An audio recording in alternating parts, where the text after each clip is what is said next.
Os Grandes Iniciados, Eduardo Chouret. Livro 3. Hermes. 4. Osíris, a morte e a ressurreição. No entanto, o noviço não fora além do limiar da iniciação, pois começavam agora os longos anos de estudo e de aprendizagem.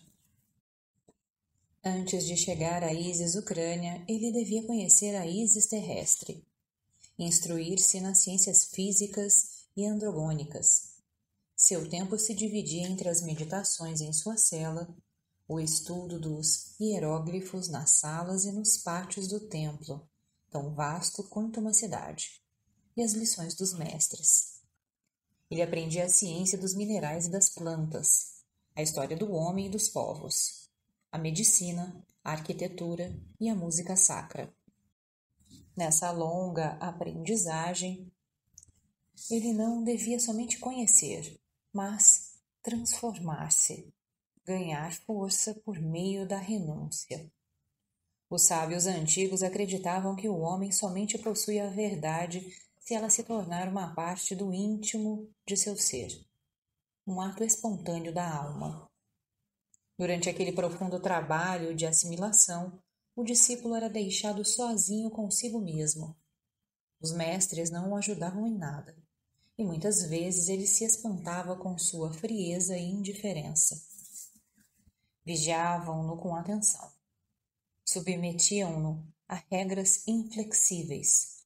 Exigiam dele obediência absoluta, mas não lhe revelavam nada além de certos limites. Ante suas inquietações e perguntas, respondiam-lhe: espera e trabalha.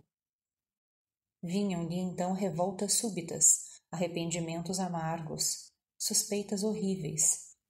Teria ele se tornado escravo de impostores audaciosos da magia negra, que subjugavam sua vontade para um fim infame? A verdade fugia. Os deuses o abandonavam. Ele estava só e prisioneiro do templo. A verdade tinha-lhe aparecido sob a figura de uma esfinge. Agora a esfinge lhe dizia: eu sou a dúvida. E a besta alada, com sua cabeça de mulher impassível e suas garras de leão, transportava-o para dilacerá-lo na areia ardente do deserto. Porém, a esses pesadelos sucediam horas de calma e de pressentimento divino. Ele compreendia então o sentido simbólico das provas que atravessara ao entrar no templo. Porque, o poço sombrio em que ele quase caíra era menos negro do que a insondável verdade. O fogo que a atravessara era menos temível do que as paixões que queimavam ainda sua carne. A água gelada e tenebrosa onde tivera de mergulhar era menos fria do que a dúvida em que seu espírito naufragava e se arruinava nas horas más. Em uma das salas do templo se estendiam em 2 filas aquelas mesmas pinturas sagradas, cujo sentido tinham-lhe explicado na cripta durante a noite das provas, e que representavam os 21 arcanos. Esses arcanos que se deixavam entrever no limiar da ciência oculta eram as próprias colunas da teologia. Mas era preciso ter atravessado toda a iniciação para compreendê-los. Depois nenhum dos mestres tornara a falar-lhe deles. Permitiam-lhe somente passear naquela sala, meditar sobre aqueles sinais. Ele aí passava longas horas solitárias, por aquelas figuras castas como a luz, graves como a eternidade, e invisível e impalpável verdade se infiltrava lentamente no coração do neófito. Na muda sociedade daquelas divindades silenciosas e sem nome, cada uma das quais parecia presidir a uma esfera da vida, ele começava a experimentar algo de novo. Primeiro, uma descida ao fundo do seu ser, depois uma espécie de desligamento do mundo que o fazia pairar acima das coisas. Às vezes ele perguntava a um dos magos: ser-me-á permitido um dia respirar a rosa de Ísis e ver a luz de Osíris? Respondiam-lhe: isto não depende de nós. A verdade não se dá. É encontrada em si mesma ou não é encontrada. Nós não podemos fazer de ti um adepto. É preciso torná-lo por ti mesmo. O lótus pulsa sob as águas do rio por muito tempo, antes de desabrochar. Não apresses a eclosão da flor divina. Se ela deve vir, virá no dia certo.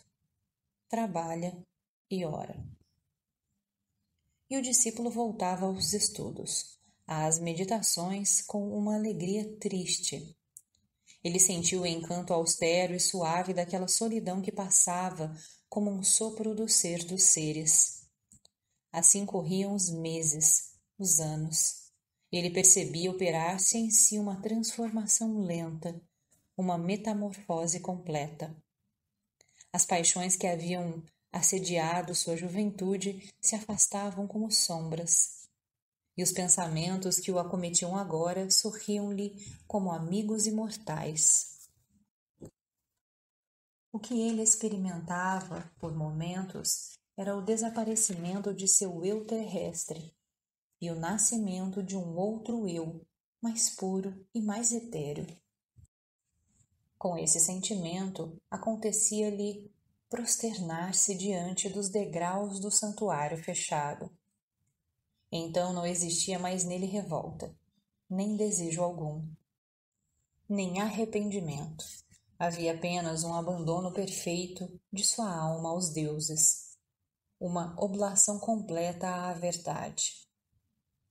Ó Ísis, dizia ele em sua prece, uma vez que minha alma não é mais do que uma lágrima de teus olhos, que ela caia como orvalho sobre as outras almas, e que morrendo eu sinta seu perfume subir em tua direção.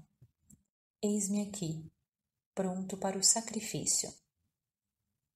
Após uma dessas orações mudas, o discípulo ainda em êxtase via de pé, perto dele, como uma visão saída do sol, o hierofante envolto nos cálidos clarões do pôr-do-sol. O mestre parecia ler todos os pensamentos do discípulo, penetrar todo o drama de sua vida interior, e dizia-lhe: filho, aproxima-se a hora em que a verdade ser-te-á revelada. Tu já a pressentiste descendo ao fundo de ti mesmo e aí encontrando a vida divina. Vais entrar na grande, na inefável comunhão dos iniciados. És digno dela pela pureza do coração, pelo amor da verdade e a força da renúncia. Mas ninguém transpõe a soleira de Osíris sem passar pela morte e pela ressurreição. Nós te acompanharemos até a cripta. Não tenhas medo, pois já és um de nossos irmãos. No crepúsculo, os sacerdotes de Osíris, empunhando tochas, acompanhavam o novo adepto a uma cripta baixa, sustentada por 4 pilares assentados sobre esfinges. Em um canto se encontrava aberto um sarcófago de mármore, nota de rodapé número 1, e o hierofante o advertia: nenhum homem escapa à morte, e toda alma viva está destinada à ressurreição. O adepto passa vivo pelo túmulo, para desta vida entrar na luz de Osíris. Deita-te, pois, neste sarcófago e espera a luz. Esta noite atravessarás a porta do terror e alcançarás os umbrais do mestrado. O adepto deitava-se no sarcófago aberto. O hierofante estendia a mão sobre ele, para abençoá-lo. E o cortejo dos iniciados se afastava em silêncio da sepultura.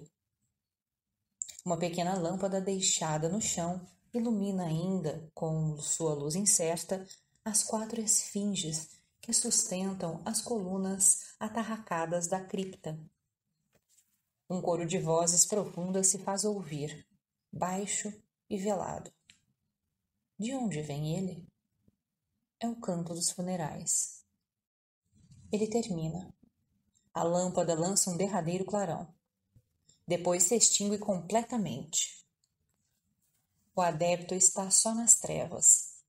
O frio do sepulcro cai sobre ele e congela-lhe todos os membros. Passa gradualmente pelas sensações dolorosas da morte e cai em letargia. Sua vida desfila diante dele em quadros sucessivos, como algo irreal, e sua consciência terrestre torna-se cada vez mais vaga e difusa. Mas à medida que sente seu corpo se dissolver, a parte etérea e fluida de seu ser se desprende. Ele entra em êxtase. Que ponto brilhante e longínquo é este que aparece imperceptível no fundo negro das trevas? Ele se aproxima, aumenta, transforma-se numa estrela de 5 pontas, cujos raios têm todas as cores do arco-íris e que lança nas trevas descargas de luz magnética. Agora é um sol que o atrai na brancura de seu centro incandescente. Será a magia dos mestres que produz essa visão? Será o invisível que se torna visível? Será o presságio da verdade celeste? A estrela flamejante da esperança e da imortalidade? Ela desaparece, e em seu lugar um botão de flor desabrocha na noite. Uma flor imaterial, mas sensível e dotada de uma alma. Abre-se diante dele como uma rosa branca, desabrocha suas pétalas, e ele vê tremularem suas folhas vivas e avermelhar-se seu cálice inflamado. Será a flor de Ísis, a rosa mística da sabedoria que encerra o amor em seu coração? Mas eis que de repente ela se evapora como uma nuvem de perfumes. Então, aquele que estava em êxtase se sente inundado num sopro quente e acariciante.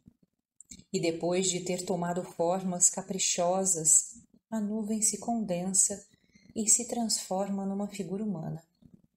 É a figura de uma mulher, a Ísis, do santuário oculto, porém mais jovem, sorridente e luminosa. Um véu transparente a envolve em espiral e seu corpo brilha, revelando-se. Segurando um rolo de papiro, ela se aproxima docemente. Inclina-se sobre o iniciado deitado no túmulo e lhe diz: Eu sou a tua irmã invisível, tua alma divina, e este é o livro da tua vida. Ele contém páginas repletas de tuas existências passadas e páginas brancas das futuras. Um dia desenrolarei todas diante de ti. Agora tu me conheces. Chama-me e eu virei. E enquanto ela fala, brota-lhe dos olhos um raio de ternura, presença de uma reprodução evangélica, promessa inefável do divino, fusão maravilhosa no impalpável além. Mas tudo se rompe, a visão se desfaz, uma dilaceração atroz, e o adepto se sente precipitado em seu corpo como um cadáver.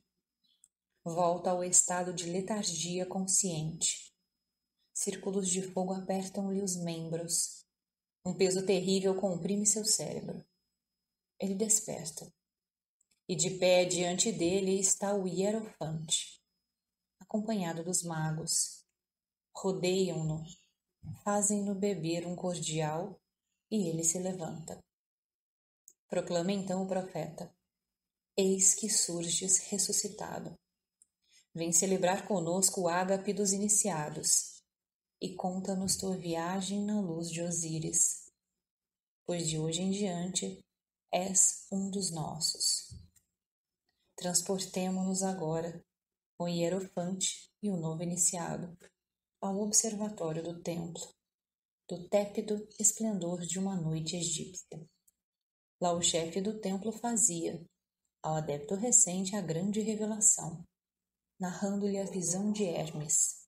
Essa visão não estava escrita em nenhum papiro. Era apenas indicada por sinais simbólicos nas estrelas da cripta secreta, só conhecida pelo profeta. E sua explicação era transmitida oralmente de pontífice a pontífice. Presta atenção, dizia o hierofante. Esta visão encerra a história eterna do mundo e o círculo das coisas.